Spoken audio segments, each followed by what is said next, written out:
National Weather Service in Houston has issued a severe thunderstorm warning for Harris County in southeastern Texas, Montgomery County in southeastern Texas, Waller County in southeastern Texas, Fort Bend County in southeastern Texas, Chambers County in southeastern Texas, Liberty County in southeastern Texas, Brazoria County in southeastern Texas, Galveston County in southeastern Texas, until 7:30 p.m. Central Daylight Time. At 5:45 p.m. Central Daylight Time, an extremely dangerous severe thunderstorm was located along a line extending from Brenham to Waller, moving southeast at 40 miles per hour. This is a potentially destructive storm for areas affected. This line of potentially destructive storms will move across areas from the entirety of the greater Houston area. Hazard, 90 miles per hour tornado-like wind speeds in excess of 100 miles per hour and baseball-sized hail. Source, radar indicated.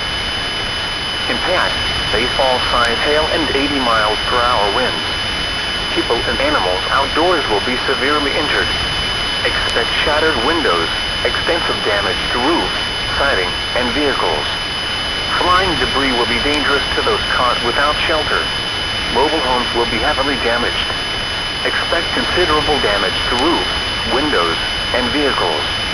Extensive tree damage and power outages are likely. This severe thunderstorm will be near Freeport around 6:50 p.m. Central Daylight Time. Radar has indicated rotation within these severe thunderstorms. Although a tornado is not immediately likely, tornadoes can develop quickly during severe thunderstorms. Precautionary preparedness actions. For your protection, move to an interior room on the lowest floor of a building. Get inside a sturdy structure and stay away from windows. This is a dangerous storm. Prepare immediately for large hail and or damaging winds capable of producing significant damage. People outside should move to a shelter inside a strong building and away from windows.